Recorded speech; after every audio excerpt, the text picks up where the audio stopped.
Ready? Go.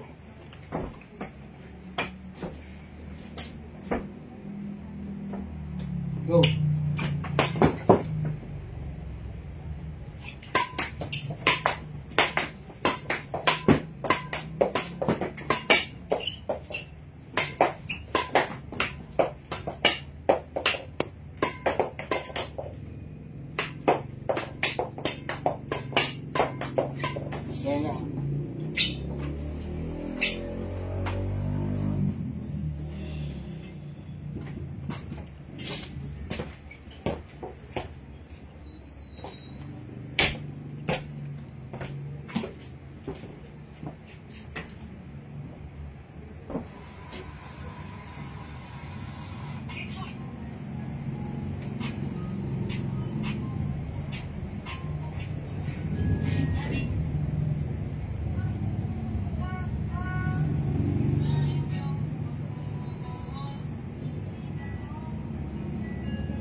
Doon niya.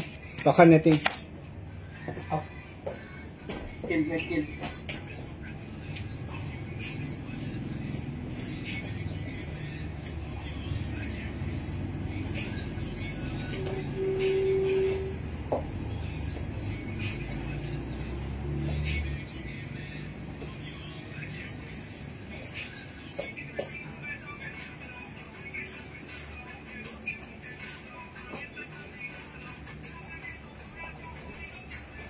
Mali niya.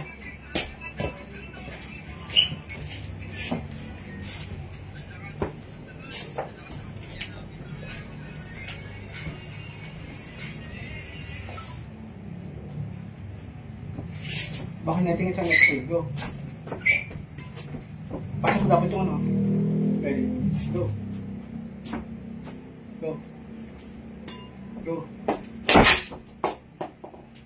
Ano na? Pabala. Kaya hindi malakas. Go. Go. Go. Go. Go. Yan. Go. Go pa rin. Mas maganda iba na konti. Go. Yan. Mas maganda yun. Para iwas agad sa net.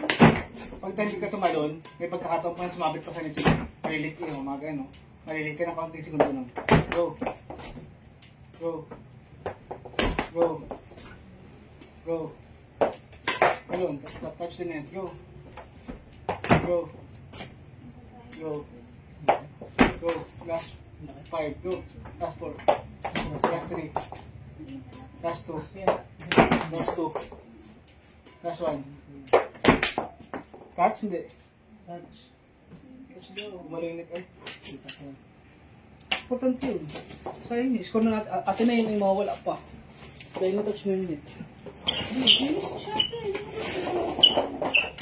Tingin yung mga bagay na ingatan yun ha. Yung bagang score na iyon ha. Tapos matapon pa dahil sumabit sa net kung nag-catch. Kunwari big one yun. Ay. Yun kami nung parang yung lagi yung pagkatalo. Yung dalawa na yun. Yung dalawa na yun. Yung panginayin na yun. Yung panarang yung kaya importante sa training, naiingat sa mga galaw. Dahil nabidit-bit yun sa actual game. Pag sa actual game, pag sa training, parang basta-basta lang na tapos sa actual game, ma-apply yung malabas sa actual game mo.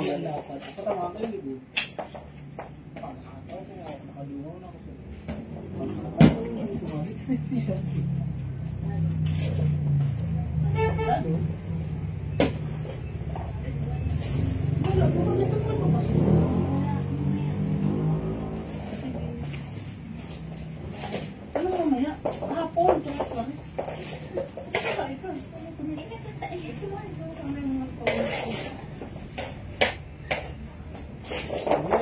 Sapatos ko ay.